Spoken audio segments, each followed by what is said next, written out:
আসসালামু আলাইকুম প্রিয় দর্শক, সিলিং ফ্যানের বিকট আওয়াজ হয়। এই বিরক্তিকর আওয়াজ কীভাবে বন্ধ করবেন, এই আওয়াজটা কী কারণে হয়, সব কিছু জানতে পারবেন এই ভিডিওতে। কেমন আওয়াজ করে এটি আমি আগে আপনাদের শোনাবো, এরপরে রিপেয়ার করে দেখাবো ইনশাল্লাহ। তো দেখেন, আমি ফ্ল্যাগটি লাগিয়ে এখনই ফ্যানটি চালাচ্ছি। আপনারা আওয়াজটা, শব্দগুলো কেমন হয় এটি শুনুন।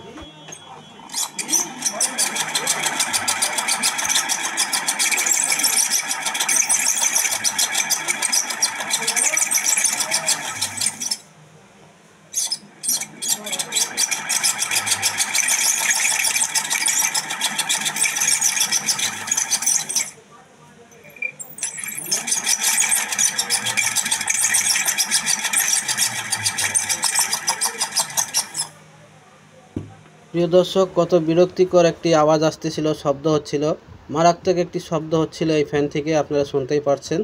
তো এই শব্দ কীভাবে বন্ধ করবেন আমি আপনাদের দেখাবো। এখনও যারা আমাদের চ্যানেলটি সাবস্ক্রাইব করেননি, চ্যানেলটি সাবস্ক্রাইব করে বেল আইকনটি অন করে দিন এরকম শিক্ষণীয় ভিডিও সবসময় পাওয়ার জন্য। আর যারা আগে থেকে সাবস্ক্রাইব করে রেখেছেন তাদেরকে অসংখ্য ধন্যবাদ। তো চলেন ভিডিওটা স্টার্ট করা যাক।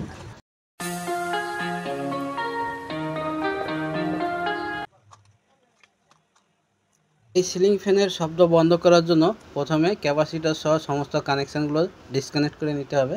সিলিং ফ্যানে কি কারণে শব্দ হয় আগে এটা আমরা শুনবো, এরপরে দেখব শব্দ কি করে বন্ধ করতে হয়। তো আপনারা ভিডিওটা কেউ টেনে টেনে দেখবেন না, আশা করি অনেক কিছু শিখতে পারবেন শেষ পর্যন্ত দেখলে। ফ্যান খোলার জন্য ফ্যানের যে স্ক্রুপগুলো থাকে উপরে, এগুলো খুলে নেবেন। এরপরে মার্কার পেন দিয়ে একটা দাগ দিয়ে নেবেন, যেন ফ্যানটি সেট করার সময় এই দাগে দাগে মিলিয়ে সেট করতে আমরা পারি সহজে। তো ফ্যানের শব্দ হয় মূলত দুটি কারণে। এক নম্বর কারণ হচ্ছে ফ্যানের বেয়ারিং থাকে, ওই বেয়ারিংটি যদি নষ্ট হয়ে যায়, বেয়ারিংয়ের গিরিজ মোবিল যেগুলো থাকে এগুলো যদি শুকিয়ে যায়, ক্যাশমেশ করে বেয়ারিংয়ে আওয়াজটা করে। এবং আরেকটি কারণ হচ্ছে বেয়ারিংয়ের যে শ্যাপে লাগানো থাকে ওই শ্যাপ যদি ক্ষয় হয়ে লুজ হয়ে যায়, সেক্ষেত্রেও কিন্তু এই ধরনের শব্দ আসতে পারে। ইতিমধ্যে দেখতে পাচ্ছেন যে ফ্যান খোলার জন্য মাত্র একটি বাড়ি দিয়েছি আমি, আর ফ্যানের বডিটা খুলে গেছে। তার মানে বেয়ারিংয়ের যে শ্যাপ আছে ওই শ্যাপটি ক্ষয় হয়ে লুজ হয়ে গেছে, একটি কারণ পেয়েছি আমরা। আর বেয়ারিং কোনটা নষ্ট হয়েছে সেটাও আমরা দেখব। এই দেখতে পাচ্ছেন এখানে কিন্তু এই উপরের যে প্লেটটি আছে, এই উপরের প্লেটের যে বেয়ারিংটি লাগানো আছে, সম্ভবত এই বেয়ারিংয়ের গিরিজটি শুকিয়ে এই বেয়ারিং থেকে ক্যাচ করে আওয়াজ হচ্ছে। তো আপনারা এই একটা ফ্যানের দুই রকমের ট্রিটমেন্ট দেখতে পারবেন। তো এই উপরে যে বডি আছে, বডিটা খোলার জন্য আমরা এরকম ব্যানাটি বাঁধাবো আর্মিচারের ফাঁক দিয়ে। দেখতে পাচ্ছেন আর্মিচারের যে ছিদ্র থাকে, এই ছিদ্রের ভিতর থেকে আমরা ব্যানাটি বাঁধিয়েছি। কোথায় বাঁধিয়েছি আমি দেখিয়ে দিচ্ছি। এই যে দেখেন, এই বিয়ারিংয়ের যে হাউজ আছে, হাউজের উপরে যদি সাইডে বাঁধান তাহলে কিন্তু বডি ভেঙে যাবে। দেখেন এই যে বিয়ারিংয়ের কিন্তু গিরিজ মোবিল কিছুই নাই, শুকিয়ে গেছে। এখন এই বিয়ারিং বের করতে গেলে আমাদের এই পুলারের সাহায্য নিতে হবে। তো এই পুলার দিয়ে আমি বিয়ারিংটি বের করে নিচ্ছি। আপনাদের কাছে যদি এরকম পুলার থাকে, আপনারা পুলার দিয়ে সহজে বের করতে পারবেন। আমাদের এই চ্যানেলে ইলেকট্রিক অ্যান্ড ইলেকট্রনিক সকল ধরনের কাজের ভিডিও দেওয়া হয়। আপনারা যারা নতুন টেকনিশিয়ান ভাই আছেন, চ্যানেলটি সাবস্ক্রাইব করে রাখুন। আপনারা অনেক কিছু শিখতে পারবেন এই চ্যানেলের মাধ্যমে, এবং এই চ্যানেলের প্রত্যেকটা ভিডিও শিক্ষণীয় ভিডিও হয়ে থাকে। এবং আমরা একটি সুযোগ দিই আপনারা আমাদের সাথে সরাসরি কথা বলতে পারবেন যে কোনো কাজের বিষয়ে, যে কোনো হেল্পের জন্য আমাদের সাথে যোগাযোগ করতে পারেন। আমাদের নাম্বার ভিডিও ডিসক্রিপশনে দেওয়া আছে। এই বিয়ারিংটি আমরা খুলে নিয়েছি পুলারের সাহায্যে। এখন এই তারগুলো উপর থেকে আমরা বের করে এরপরে আমরা বিয়ারিংটি বের করব। তার যদি বের না করি তাহলে বিয়ারিংটি বেরোবে না, এই জন্য তারগুলো উপর থেকে আগে টেনে নিতে হবে। এরপরে বিয়ারিংটি উপরের দিকে টান দিলে দেখেন বেরিয়ে চলে আসলো সহজে। তো এই বিয়ারিংয়ের গিরিজ মোবিল শুকিয়ে যাওয়ার কারণে বিয়ারিংয়ের বলটি নষ্ট হয়ে গেছে। এখানে আমরা একটি নতুন বিয়ারিং লাগাবো। তো এই বিয়ারিংটি আমি এভাবে লাগিয়ে দেবো। বিয়ারিংটি লাগানোর একটি সিস্টেম আছে, দেখেন। প্রথমে এই তারটির ভিতর দিয়ে বিয়ারিংটি ঢুকিয়ে নিতে হবে। এরপরে একটি যোগান লাগবে আপনাদের, এই যোগানের মাধ্যমে বিয়ারিংটিকে বসাতে হবে। তো আমরা দেখেন এই যোগানের মাধ্যমে বিয়ারিংটি বসিয়ে নিচ্ছি, এবং ভালোভাবে দেখে নেবেন বিয়ারিংয়ের জায়গা কতটুকু খালি আছে আর কতটুকু ঢুকবে বিয়ারিং, সেটুকু দেখে তারপরে আবারও লাগিয়ে নিতে হবে। যে কোনো সিলিং ফ্যানে যদি শব্দ হয়, শব্দ হলে আপনারা এইভাবে চালাবেন না, আগে খুলে চেক করবেন বিয়ারিং ভালো আছে কি না। বিয়ারিং যদি ভালো না থাকে বিয়ারিং চেঞ্জ করে দিতে হবে। বিয়ারিং চেঞ্জ করা খুবই সহজ, আমি যেভাবে দেখাচ্ছি আপনারা ঠিক এইভাবে যদি কাজ করেন খুব সহজে সিলিং ফ্যানের বিয়ারিং চেঞ্জ করতে পারবেন। তো উপরের কভারটি এখন আমরা লাগিয়ে দিব।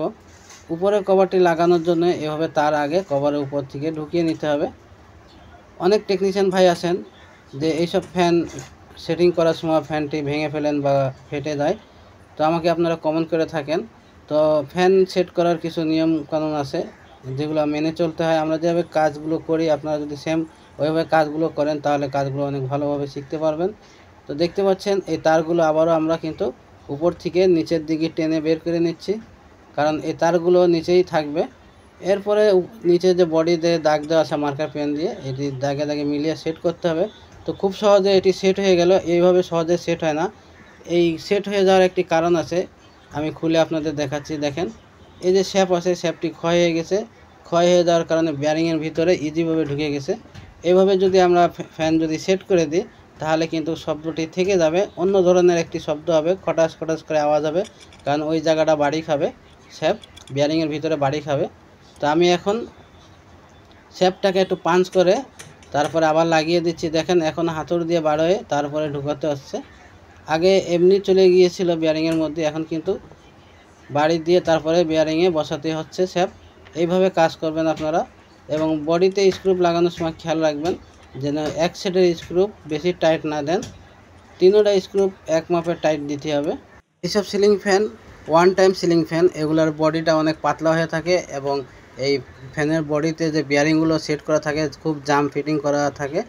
অনেক নতুন টেকনিশিয়ান ভাই এই ফ্যানগুলো খোলার সময় ফ্যানটি ভেঙে যায় অথবা সেট করার সময় ফ্যানটি ভেঙে যায়। আমাকে আপনারা কমেন্ট করে থাকেন সবসময় যে স্যার ফ্যান ভেঙে গেলে কি করব, কি করণীয় আছে। তো এর উপরে আমি একটি ভিডিও বানাতে চলেছি, আপনারা দেখবেন।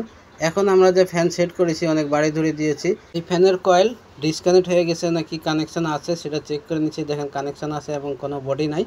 এখন লাল কয়েলটাই আমরা চেক করব, লাল তারের কয়েলটা দেখেন এটাও ঠিক আছে, বডি নাই। অবশ্যই আপনারা যারা নতুন টেকনিশিয়ান ভাই আছেন বডি চেক করে নেবেন সিলিং ফ্যানের।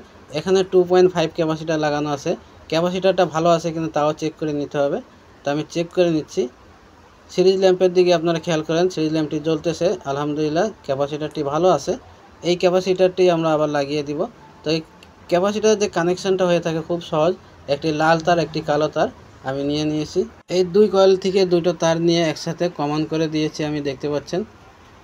আর দুটো তার থাকলে দুটো তার চলে যাবে ক্যাপাসিটারে, একটি কালো এবং একটি লাল তার ক্যাপাসিটারে চলে যাচ্ছে, দেখতে পাচ্ছেন। এটি মূলত স্টার্টিং এবং রানিং, এই দুটো কয়েল থেকে দুটো তার ক্যাপাসিটারে দিয়ে দিচ্ছি আমি। এখন আমি টেস্টিং লোব দিয়ে চেক করে নিচ্ছি যে কোনটা স্টার্টিং কোনটি রানিং ক্যাপাসিটার। দেখেন কালো তারে লাইন দিলে ডানি ঘুরতেছে এবং লাল তারে লাইন দিলে বামে ঘুরতেছে। তো ডানি ঘুরলে আমরা এই কানেকশানটাকে রানিং মনে করব। এই কালো তারে কানেকশান করে দিতে হবে, কালো তারটি আছে ভিতরে রানিং কয়েল।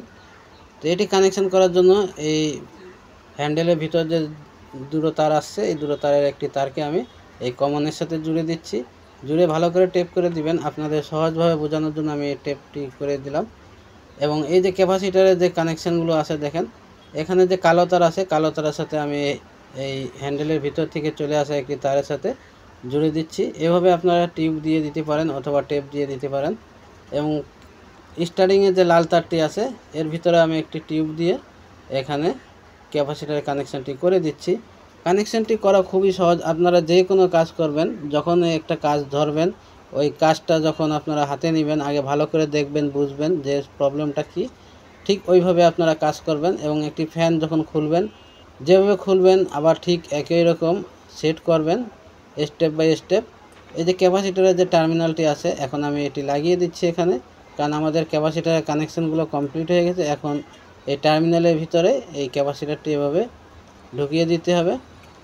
তারপরে উপরে যে হ্যান্ডেলটি আছে এই হ্যান্ডেলটি উপরে দিয়ে এখন এখানে যে বোল্ট থাকে এই নাট বোল্টটি ভালোভাবে টাইট দিয়ে দিতে হবে। অবশ্যই এটি মাথায় রাখবেন নাট বোল্ট যেন কোনো রকম লুজ না থাকে, কারণ এই নাট বোল্টের উপরেই পুরো সিলিং ফ্যানটি ঝুলে থাকে। তো নাট বোল্টটা ভালোভাবে টাইট দিয়ে দিবেন এবং নাট বোল্টটা চেক করবেন। অনেক সময় দেখা যায় ফ্যানের বোল্টগুলো ক্ষয় হয়ে যায়, তো যখন আপনারা রিপেয়ার করবেন এই বোল্টগুলো চেক করে দিবেন।